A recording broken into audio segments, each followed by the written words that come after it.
नमस्कार, अरुणाचल समाचार में आपका स्वागत है। मैं हूं नानांग यिडांग। आइए बुलेटिन में सबसे पहले देखते हैं मुख्य समाचार।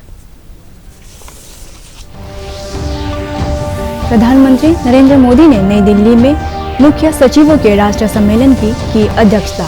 गुरुवार को शुरू हुए 3 दिवसीय सम्मेलन में प्रधानमंत्री ने राज्यों के साथ भागीदारी से तीव्र और सतत आर्थिक विकास हासिल करने पर दिया जोर। विकसित भारत का लक्ष्य प्राप्त करने का आधार तैयार करेगा यह सम्मेलन। केंद्रीय गृह मंत्री अमित शाह ने मणिपुर में 1311 करोड़ रुपए की 21 परियोजनाओं का किया उद्घाटन और कई परियोजनाओं की रखी आधारशिला। कहा, प्रधानमंत्री ने पिछले 8 सालों में नॉर्थ ईस्ट के सभी राज्यों में कनेक्टिविटी बेहतर बनाने के लिए की है महत्वपूर्ण पहल। राज्यपाल डॉक्टर वीडी मिश्रा, मुख्यमंत्री पेमा खांडू और उप मुख्यमंत्री चोना मेन सहित राज्य के कई नेताओं ने नागिन समुदाय के लोगों को सीदोनी फेस्टिवल की दी शुभकामनाएं। ईटानगर राजधानी क्षेत्र और अपर सुबनसिरी जिले सहित राज्य के कई अन्य हिस्सों में मनाया जा रहा है सीदोनी फेस्टिवल। प्रधानमंत्री नरेंद्र मोदी ने आज नई दिल्ली में मुख्य सचिवों के राष्ट्रीय सम्मेलन की अध्यक्षता। 3 दिन का यह सम्मेलन गुरुवार को शुरू हुआ। सम्मेलन में राज्यों के साथ भागीदारों से तीव्र और सतत आर्थिक विकास हासिल करने पर विशेष ध्यान दिया जाएगा। केंद्र सरकार, मुख्य सचिवों और राज्यों और केंद्र शासित प्रदेशों के अन्य वरिष्ठ अधिकारी तथा संबंधित विषयों के विशेषज्ञों समेत 200 से अधिक प्रतिभागी इस सम्मेलन में भाग ले रहे हैं। यह सम्मेलन विकास और रोजगार सृजन तथा समावेशी मानव विकास पर जोर देते हुए विकसित भारत का लक्ष्य प्राप्त करने के लिए सहयोगी कार्य योजना का आधार तैयार करेगा। केंद्र और राज्य सरकारों के बीच भागीदारी को बढ़ावा देने की दिशा में ये एक अन्य प्रमुख कदम होगा। केंद्रीय गृह मंत्री अमित शाह ने आज मणिपुर में 1311 करोड़ रुपए की 21 परियोजनाओं का उद्घाटन किया और आधारशिला रखी।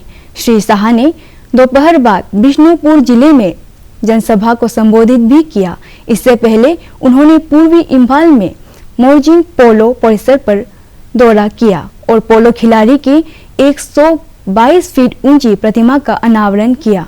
कार्यक्रम को संबोधित करते हुए गृह मंत्री ने कहा कि प्रधानमंत्री नरेंद्र मोदी ने पिछले 8 सालों में नॉर्थ ईस्ट के सभी राज्यों में कनेक्टिविटी बेहतर बनाने के लिए कई महत्वपूर्ण पहल की है।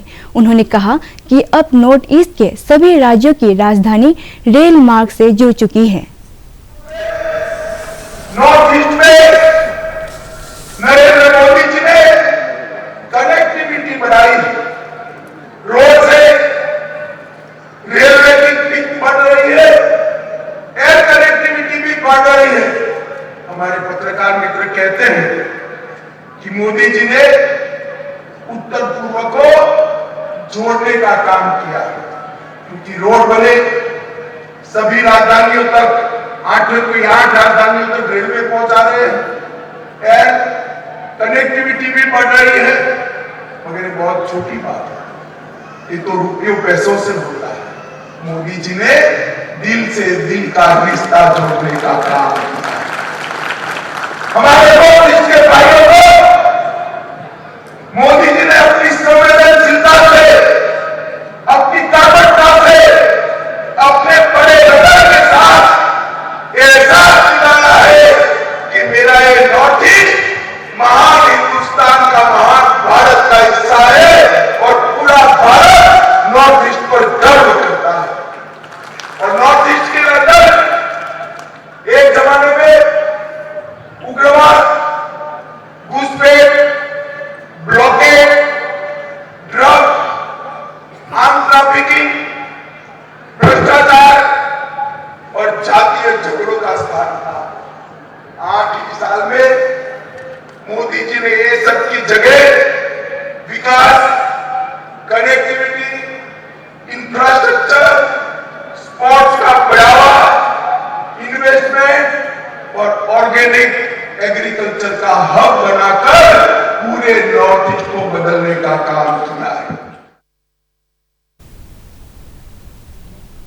केंद्रीय कृषि मंत्री नरेंद्र सिंह तोमर ने गुरुवार को पासीघाट स्थित कॉलेज ऑफ एग्रीकल्चर में एडमिनिस्ट्रेटिव और अकादमिक बिल्डिंग्स और हॉस्टल का उद्घाटन किया। इस अवसर पर मुख्यमंत्री पेमा खांडू, राज्य के कृषि मंत्री तागे ताकी, सांसद तापुर गांव सहित कई अन्य जनप्रतिनिधि और अधिकारी मौजूद थे। कार्यक्रम को संबोधित करते हुए केंद्रीय कृषि मंत्री ने कहा कि केंद्र सरकार नॉर्थ ईस्ट में विकास और आजीविका की सुरक्षा के लिए कृषि के क्षेत्र को प्राथमिकता दे रही है। उन्होंने कहा कि एग्रीकल्चर एजुकेशन और रिसर्च से नॉर्थ ईस्ट में खेती की गतिविधियां मजबूत हो रही है। श्री तोमर ने कहा कि कृषि क्षेत्र के विकास के लिए सेंट्रल फंडिंग की कोई समस्या नहीं है। राज्य है, यह ऐतिहासिक भी है, यह आध्यात्मिक भी है, यह राजनीतिक भी है, यह बॉर्डर स्टेट भी है और यह प्राकृतिक संपदाओं से भी भरपूर है। आपको यह भरोसा दिलाना चाहता हूं कि अब वो समय जा चुका है जब भारतवर्ष में कुछ भी दूर था।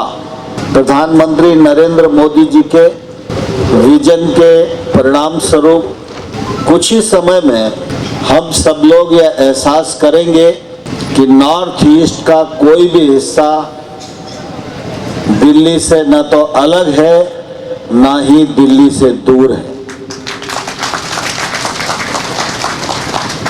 अरुणाचल जितनी गति से काम करेगा कृषि के क्षेत्र में, उनको पैसे की कोई कमी नहीं आने दी जाएगी। भारत सरकार कंधे से कंधा मिलाकर अरुणाचल सरकार के साथ खड़ी रहेगी। इस क्षेत्र में ऑर्गेनिक फार्मिंग होती है। मुझे तापर गांव साहब अभी कह रहे थे, जो ऑरेंज आपको दिया गया है ये ऑर्गेनिक है, और साथ में उन्होंने यह भी बताया कि नितिन गडकरी साहब यहां आए थे और नितिन गडकरी साहब इस ऑरेंज की बहुत प्रशंसा करके गए। मुख्यमंत्री पेमा खांडू ने पासीघाट स्थित कॉलेज ऑफ एग्रीकल्चर में आयोजित कार्यक्रम को संबोधित करते हुए गुरुवार को कहा कि केंद्र सरकार के पिछले 8 साल के प्रयासों की वजह से किसानों की छवि गरीब से बदलकर प्राउड एंटरप्रेन्योर की हुई है। उन्होंने कहा कि इस दौरान केंद्र सरकार के किसान केंद्रित महत्वाकांक्षी योजनाएं काफी सफल हुई हैं। धन्यवाद सर, धन्यवाद बहुत बहुत। कि पहले हमारा किसान लोग, हम लोग किसान है बोल के क्लेम करने में लोग थोड़ा सा शर्म भी करता था, और ये केवल सिर्फ अरुणाचल का ही नहीं बल्कि पूरा देश का यही हालत था। क्योंकि जिस किताब को जो हम लोग ने पढ़ा उसमें भी वही चीज ही लिखा करता था, once there was a poor farmer. किताब में भी इस प्रकार से ही लिखता था, तो लोगों का माइंडसेट ही इस प्रकार से हो गया था। मगर नरेंद्र मोदी साहब के लीडरशिप पर 2014 में उन्होंने जो चेंजेस जो देश में जो लेके आया, पूरे जो एक खास करके एग्रीकल्चर और एलाइड सेक्टर में, अभी आज देखिए हर एक राज्य में आप जो एंटरप्रेन्योर्स के साथ में बातचीत करते हैं तो कहीं ना कहीं हम लोगों को एक यंग एंटरप्रेन्योर जो एग्रीकल्चर को आगे बढ़ाने के लिए जो स्टार्टअप के तौर पे देखने को जरूर मिलेगा। और आज भी यहाँ पे कुछ स्टार्टअप्स जो हमारा युवा जो पीढ़ी है वो लोग भी एग्रीकल्चर हॉर्टिकल्चर के साथ में जुड़कर एक स्टार्टअप के तौर पे एग्रीकल्चर को आगे बढ़ा रहे हैं। तो इस प्रकार से एक नया पहचान एग्रीकल्चर और एलाइड को हम लोगों को मिला है। बहुत सारा इंसेंटिव्स, बहुत सारा प्रधानमंत्री के फ्लैगशिप प्रोग्राम्स भारत सरकार ने लॉन्च किया है और इसका फायदा हमारे अरुणाचल के पूरे किसान को भी मिल रहा है। राज्यपाल डॉक्टर बी.डी. मिश्रा ने राजीव गांधी यूनिवर्सिटी में एनसीसी ग्रुप तेजपुर की ओर से आयोजित एक भारत श्रेष्ठ भारत कैंप में हिस्सा लिया और प्रतिभागियों से संवाद किया। अपने संबोधन में राज्यपाल ने एनसीसी के कैडेटों को जागरूक नागरिक बनने की सलाह दी। उन्होंने कहा कि एनसीसी कैडेटों को अनुशासित, पर्यावरण को लेकर संवेदनशील, मेहनती और मानवीय रुख अपनाने वाला होना चाहिए। राज्यपाल ने कैडेटों को उद्यमी बनने की सलाह दी और कहा कि नौकरी मांगने की बजाय वे रोजगार मुहैया कराने वाले बने। सेना की अग्निपथ योजना की तारीफ करते हुए उन्होंने कहा कि ये युवाओं के लिए एक सुनहरा अवसर है।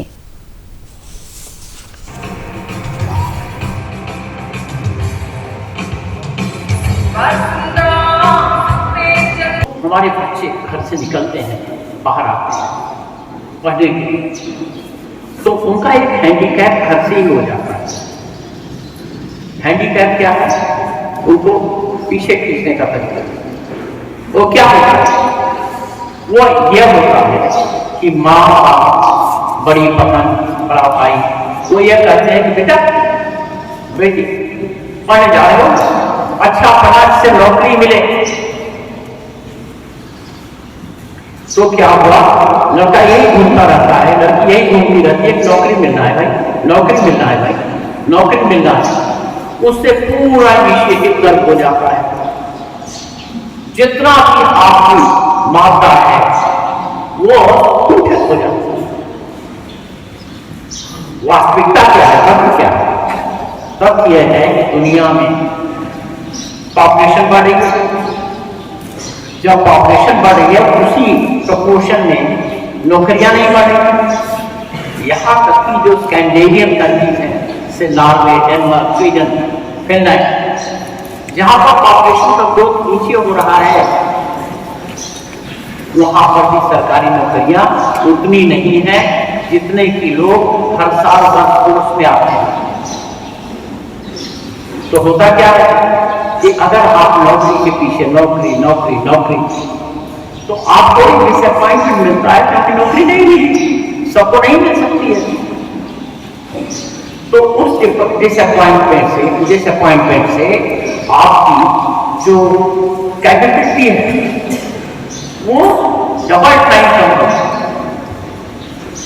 तो इसलिए आप लोग ये भी सोचें कि आप स्टार्टअप बने, कोशिश करें कि भाई ये छोड़ो, नौकरी हम नहीं ढूंढेंगे, हम नौकरी देने वाले बनेंगे। उप मुख्यमंत्री चौना मेन ने गुरुवार को राज्यपाल डॉक्टर बी.डी. मिश्रा से राजभवन में मुलाकात की। इस दौरान विकास परियोजनाओं, जनता से जुड़े कार्यक्रमों और राज्य सरकार की पहलों पर चर्चा हुई। राज्यपाल और उप मुख्यमंत्री ने राज्य की वित्तीय स्थिति, एस्पिरेशनल डिस्ट्रिक्ट प्रोग्राम, पेंशन योजनाओं, मियाओ विजयनगर रोड और रोड कम्युनिकेशन पर चर्चा की। राज्यपाल ने सियांग जिले में सियोम सेतु सहित कई अन्य परियोजनाओं का उद्घाटन करने के लिए रक्षा मंत्री राजनाथ सिंह के प्रति आभार प्रकट किया। राज्यपाल डॉक्टर बी.डी. मिश्रा, मुख्यमंत्री पेमा खांडू और उप मुख्यमंत्री चौना मेन सहित राज्य के कई नेताओं ने तागिन समुदाय के लोगों को सीदोनी फेस्टिवल की शुभकामनाएं दी हैं। सीदोनी फेस्टिवल ईटानगर राजधानी क्षेत्र और अपर सुबनसिरी सहित राज्य के कई अन्य हिस्सों में मनाया जा रहा है। नाहरलगुन के सीदोनी जारिंग में आयोजित भव्य कार्यक्रम में बड़ी संख्या में तागिन समुदाय के लोग सीदोनी फेस्टिवल मना रहे हैं। राज्यसभा सांसद नाबम रिबिया ने आज सीदोनी जारिंग में आयोजित कार्यक्रम में विशेष अतिथि के तौर पर हिस्सा लिया।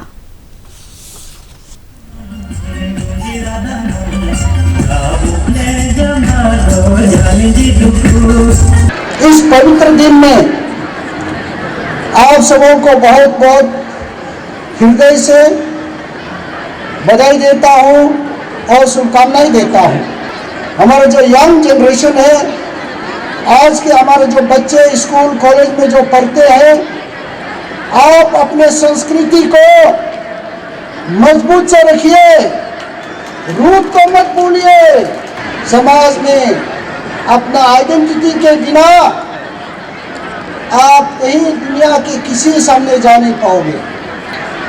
Your language, your dialect, your culture, do not forget, without which you cannot identify yourself throughout the whole in this universe। आपस में हमें अपनी भाषा में बात करना चाहिए था, अपनी डायलॉग में बात करना चाहिए था, लेकिन मजबूरी से आज हम हिंदी इंग्लिश बोलते हैं, जिस प्रकार आज अरुणाचल में भी पेमा खांडू भाई के नेतृत्व की सरकार में हमारा जो इंडिजिनस डिपार्टमेंट है, डिपार्टमेंट ऑफ इंडिजिनस अफेयर को इतना सरकार की ओर से इतना मदद और इंकरेजमेंट दे रहा है, लोगों में एक सेंस ऑफ एक रिवॉल्यूशन आ रहा है। अपना जो जल है बचा के रखिए, बचाए रखिए, ये आपका यंग जनरेशन का रिस्पॉन्सिबल है।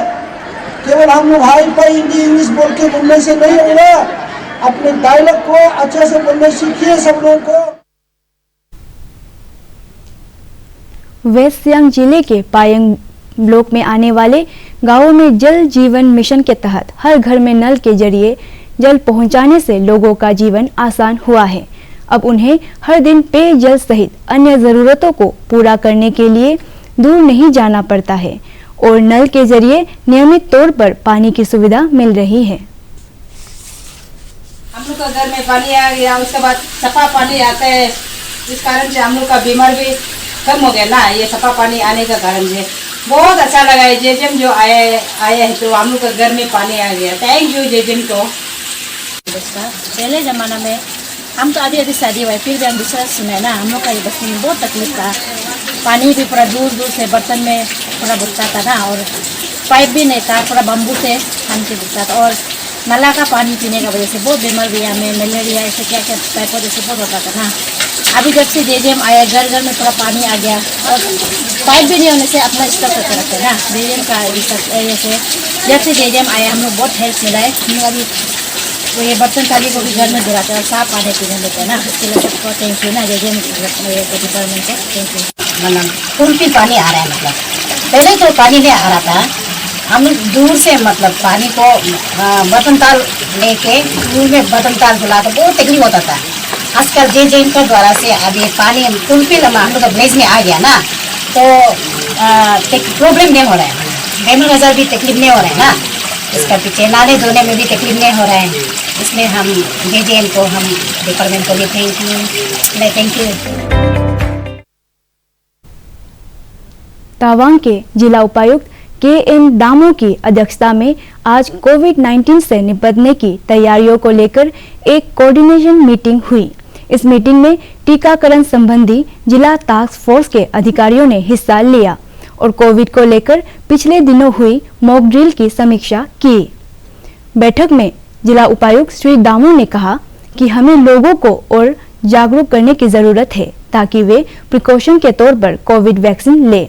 उन्होंने कहा कि भ्रामक सूचनाओं के कारण कई लोग प्रिकॉशनरी डोज नहीं ले रहे हैं। उन्होंने कहा कि बोध गया से लौटे तीर्थयात्रियों से भी आग्रह करना चाहिए कि अगर उनमें किसी तरह के लक्षण हैं तो वे टेस्ट कराएं और खुद आइसोलेट करें। भारतीय सेना की गजराज कोर ने वेस्ट कामेंग जिले के चिलिपम गोम्पा में फ्री मेडिकल कैंप और कोविड अवेयरनेस प्रोग्राम का आयोजन किया। इस कार्यक्रम में 300 से अधिक स्थानीय लोगों ने हिस्सा लिया और मेडिकल सहायता प्राप्त की।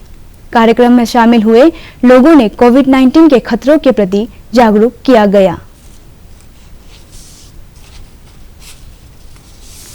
नामसाई जिले के फायर डिपार्टमेंट ने विवेकानंद केंद्र विद्यालय नामसाई में एक फायर सेफ्टी और अवेयरनेस प्रोग्राम का आयोजन किया।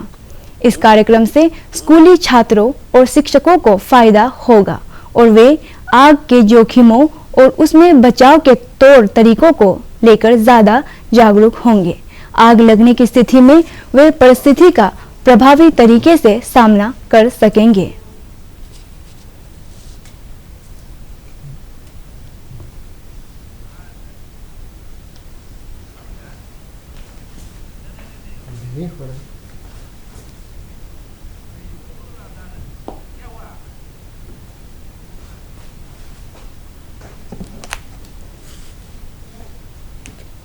अरुणाचल समाचार के आज के अंक में इतना ही। हम कल फिर हाजिर होंगे अरुणाचल और देश दुनिया के खबरों के साथ। चलते चलते आपको बता दें कि आप अरुणाचल समाचार हमारे YouTube channel DD news Arunachal पर भी देख सकते हैं। देखते रहिए अरुण प्रभा। नमस्कार।